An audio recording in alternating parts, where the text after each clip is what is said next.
Today we're going to listen to Shazza, because I can't pronounce his name, so we're going to call him Shazza, on the Asian dining etiquette, so let's give him a hand.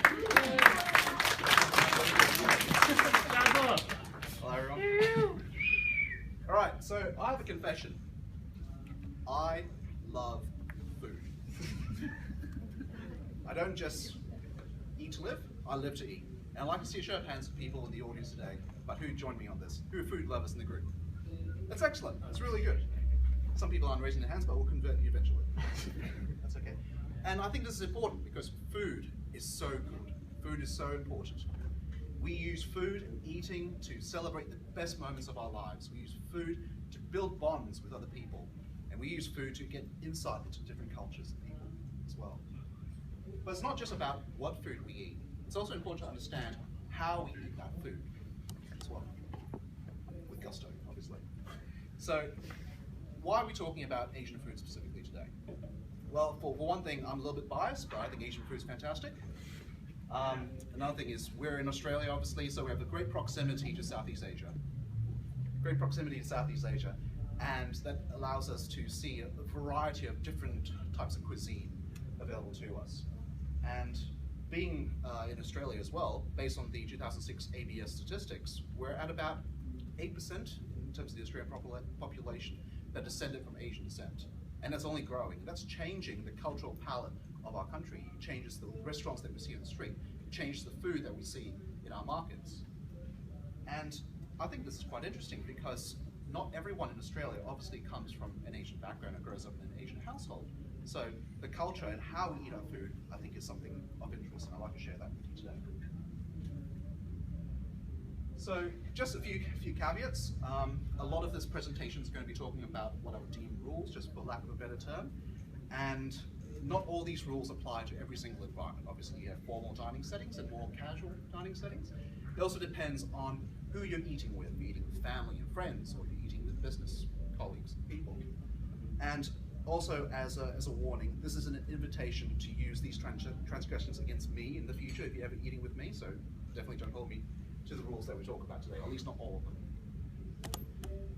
So, in terms of a cultural framework to talk about, I'll try to provide as much context as possible, but overall, a lot of the rules come down to a few broad categories. The first is, it's just bad luck. Don't do that because it's considered bad luck. Second, it's probably related in some way to death, which usually means it's bad luck, so don't do it. And the third one is, it might be unsanitary, or it's not something that's considerate to the people that you're dining with, so just try and avoid it. So just a little bit about me, in terms of my perspective. So I was born in Malaysia. I lived in Southeast Asia for about 15 years, so I guess I know a little bit about it. I had a mother and a grandfather who were very pedantic in terms of culinary etiquette and cuisine, especially with regards to Chinese food and how you hold your chopsticks, which we'll be going through later as well. And part of that obviously is framed by my parents, so any errors that I hear about today will obviously be forwarded to that lovely woman over there.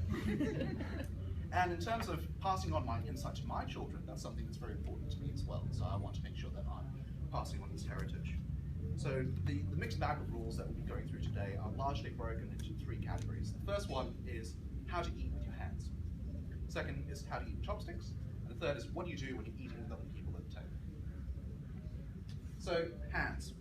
Having two kids, I can speak with some authority when I say that everyone at some point learned to eat with their hands. And at some point, we're told to stop. We said, no, don't eat with your hands. Pick up that fork, pick up that spoon. Don't get all this mess everywhere.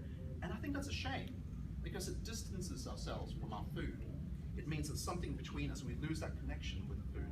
And some food is just better to eat with your hands. Think of like a big rack of ribs, fried chicken, or big juicy burger. And in Southeast Asia, you extend this to other types of food as well, like rice and roti, and things like liquids like dals and curries. So this is not something that you normally see in Australia. What are the rules that you need to apply when you're eating with your hands? Well, the first one, and it's probably the most important, wash them. Wash your hands.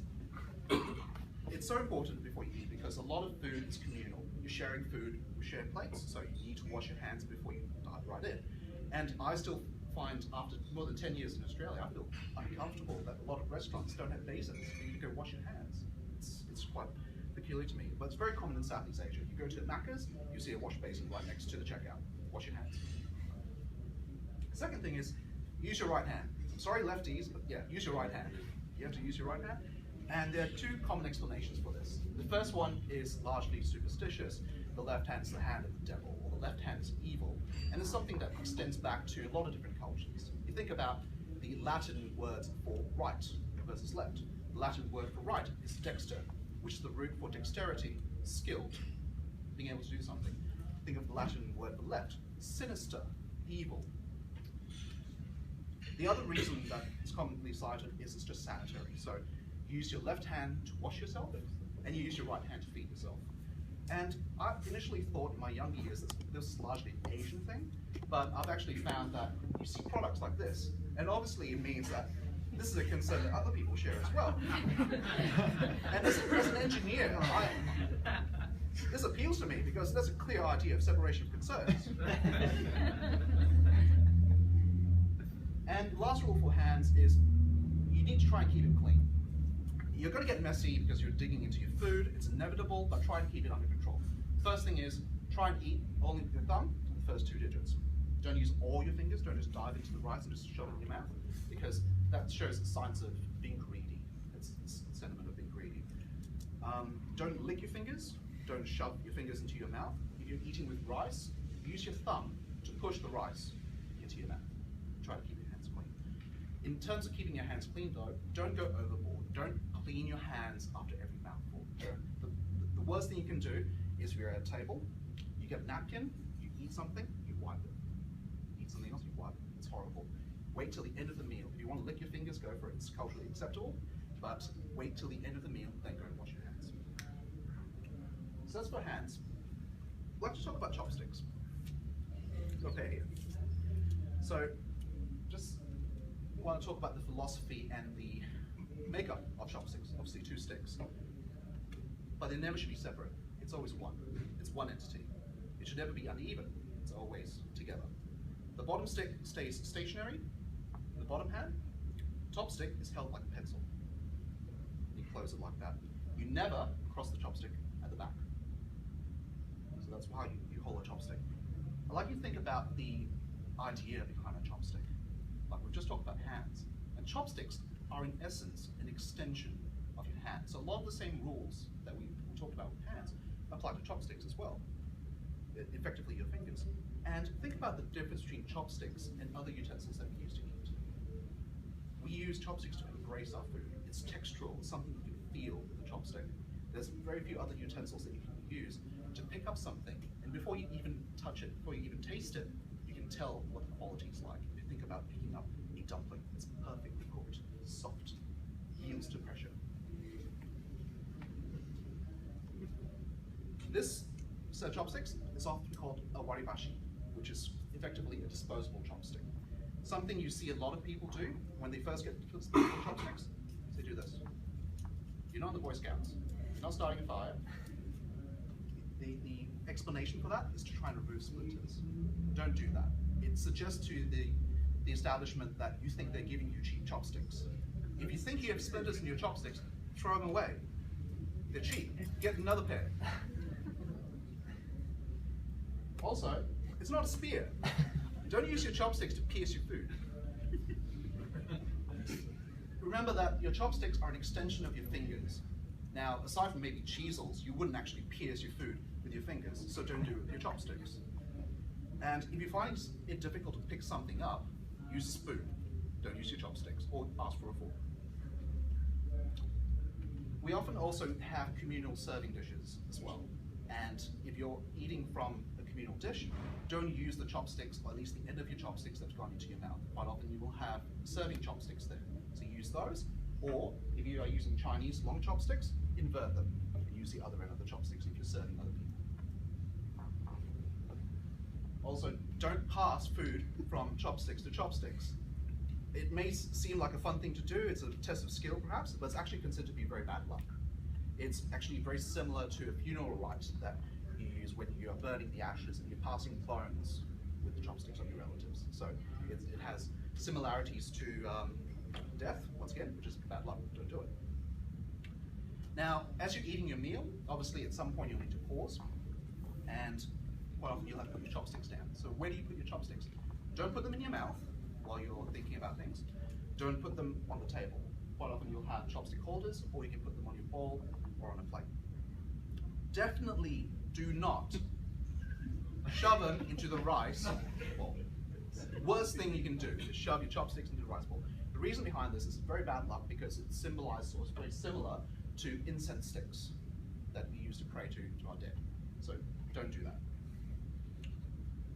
Don't cross your chopsticks on the table. Food stylists and photographers love to do this because it adds interest to the picture. It's actually, once again, very bad luck. Crossing your chopsticks indicates death, so don't do that on the table. What doesn't indicate that? So, just as a bonus, I guess this applies to most utensils that you eat with, so don't use your chopsticks as drumsticks. I know it's very tempting, but don't do it, right? So, now you're at the table, you know how to use your hands, you know how to use your chopsticks. So what do you do when you're eating with other people? Now, the first thing to remember is we talked about building bonds with others, especially your family. So serving other people is very important. And there's an order which you have to serve people. You can serve people from the eldest all the way to youngest, you put yourself dead last. You always serve yourself last. And you think that this would mean that you never get anything to eat, right? But it doesn't work out that way because everyone is serving each other. So we're serving each other, putting food on each other's plates. If you're eating a Chinese meal, quite often you'll be drinking tea. So the act of pouring tea has a lot of ceremony behind it as well. Quite often you won't be doing that. You'll probably be doing something with a smaller teapot, a little bit easier. So some general tips, next time you're pouring tea for someone, hold the lid of the teapot so it doesn't fall off. As you're pouring, seems like common sense. Also, if you're pouring for the entire table, don't fill up the cup as you go along. So if you're serving 4 people, don't just fill up 1 cup, then another cup, then another cup. The reason behind this is the tea, loose leaf tea, the teapot, quite often is mixed together. So if you pour one after another, the last cup that you have will be stronger than the first cup. So what you do is you pour a little bit into each one. You keep going around and you have an even pour. Also, if you're doing your job right, at some point you're probably going to run out of water in the teapot. To ask for more water, you take the lid of the teapot and you turn it sideways, flip it inside. And the waiter, if they know what they're doing, they'll come over and grab the teapot and get more water for you. If they don't, then you can call the waiter over and tell them to get water for your teapot. When you're being served tea, it's important to say thank you. So quite often it's enough to say verbally thank you very much, but quite often if you're having a conversation with someone, you don't want to interrupt the flow. So in order to still say thank you while you're having a conversation, you use your 2 fingers and you tap on the table. Now the history behind this comes from an emperor in China that wanted to travel in disguise, and they didn't want to see the citizens to understand that he was the emperor. And he was serving tea to one of his servants in a tea house. And that was obviously a huge honor for the servant. And the servant wanted to bow to the emperor. But in doing so, he would obviously reveal that that was the emperor. So what he did instead was he bowed with his fingers. So that's where this comes from. When you're eating whole fish at a Chinese restaurant, after you eat the first layer of fish, don't flip the fish over. What you do instead is you take the skeleton of the fish off the fish and then eat the rest of the meat underneath it. Now, the history behind this comes from Chinese fishing villages, where the fish and fishing was considered a livelihood. So, turning over the fish or capsizing the fish was symbolic of capsizing the boat or the livelihood. So, don't do it. It's bad luck. But not related to death. I'm glad. Yeah, boat capsized. And I've saved the best for last, because this is a rule that everyone loves to break. Don't mix your wasabi and your soy sauce. I'm going to let that sink in for a second. Don't mix your wasabi and your soy sauce. These are condiments that are supposed to be enjoyed separately. It's also even worse when you're eating sushi, because if you're eating sushi and you add wasabi to your sushi, you're suggesting to the chef that they haven't put enough wasabi on food. If you're eating sashimi, it's a little bit better, but what you do then is you add the wasabi to the fish, and then you dip your fish into the soy sauce. They're 2 separate things. So, coming to the end, these are just a few guidelines obviously, and I'm sure there's a lot of information to take in, but my suggestion, take it easy, relax. Some meals are supposed to be informal, especially meals that you have with friends and close friends. They're not going to judge you, maybe. But some meals like shabu shabu, for example, in Japan, or steamboat in China. They're supposed to be family meals. So a lot of these rules are thrown out the window, they're relaxed. And with these rules, if you did have to remember a handful of them, just remember 3. The first one is don't stick your chopsticks in the rice bowl. Don't stab food with chopsticks and eat with your right hand. I'm pretty sure most Asian mothers, if their children were doing these things or breaking these rules, they'd be horrified. So these are the things that you just have to keep in mind. But the rest of them obviously are important as well in different situations. And with that, that's the end of the talk.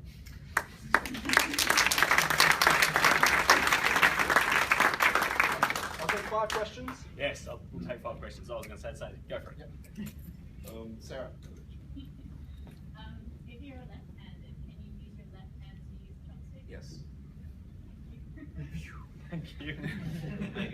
It's when you're eating with your hands, you're not supposed to use your left hand. And if you think about etiquette, a lot of it is externally focused. You're doing these things because you're trying to make other people feel comfortable, like yourself. So they're not going to necessarily know or ask the question, are you left-handed or right-handed? So if they see you eating with your left hand, especially in a communal bowl, they'll feel uncomfortable. So eat with your right hand if you're just digging into the rocks. Okay. What about slurping from the bowl? Is that I've heard that's different in different cultures in Asia. Yeah. When I was doing the research for this talk, there were obviously a lot of things that I couldn't fit into an 18-minute presentation. Slurping is one of them. I think in Japan it's considered polite because you're saying, I'm enjoying this meal. So that's fine. But, you said when eating with your fingers, don't put them in your mouth. When eating with chopsticks, the chopsticks are fine to go in the mouth, is that correct? no, ideally you should try and minimize the amount of mouth contact to your chopsticks, if at all possible. Especially when you're in an informal setting. So I'll give you an anecdote. I had a friend whose aunt loved to lick her chopsticks after eating, and because it was a family environment, she would put her chopsticks back in the communal dish. So it's like double dipping. So try not to leave in your mouth. If you wanted to take it further, there are also other rules, as it were, around dripping from chopsticks. So if you're eating something that's wet, then try not to let it drip off the chopstick because that's unseemly as well. Does the wasabi soy sauce thing extend to Australian bastardized sushi that's in a roll and mostly meat-based? To me, if it's a roll that's meat-based, I wouldn't be putting sushi soy sauce on it anyway. But They do it in Singapore as well. you do as you wish. And a lot of these rules, if you're trying to fit in, as it were, in Asia, a lot of these rules are broken by the Asians, right? So the rubbing of chopsticks together, you see that everywhere. Like I was taught that as a child by my mum, like do this, it gets rid of the splinters. And it was only later that I started to understand, actually, that's maybe not such a good idea because it suggests that the chopsticks are inferior quality. But in terms of what you want to do with your food, do whatever you want. Like I eat peanut butter, Nutella, and bananas, right, on toast. So some people would look at that and go, ugh, but I enjoy it. So if you like it, go for it. But if you're in a fine sushi restaurant and you're mixing your wasabi and you get your chopsticks and you put it, stop mixing it around like you normally would, getting every bit out, and people are looking at you funny. Now you know why. Right? You can still choose to do it, but at least knowledge is power. Got one more question. Talk about double dipping. Is that acceptable, not acceptable in any culture? Well, Double dipping, if you're with say, a business colleague, it's not something you shouldn't be doing. If you're, say, serving food to your grandmother and you use the mouth end of your chopsticks, I'm pretty sure she wouldn't mind. But if you're serving someone else, like if you're at a business meeting, what you would do is you would invert the chopsticks, turn it around, and then you'd serve them. Something I didn't manage to fit on the slides, but I think is quite pertinent with some of those questions, is never serve yourself or never eat directly from the communal plate. So if you have a dish in the middle, don't dive in and then go straight to your mouth. Always put the food on a plate or your bowl first. And likewise, because you're never transferring food chopstick to chopstick, always put food on the communal plate of the person you're serving or the bowl that you're serving. Don't try to feed them, unless it's that sort of engagement. Great. All right.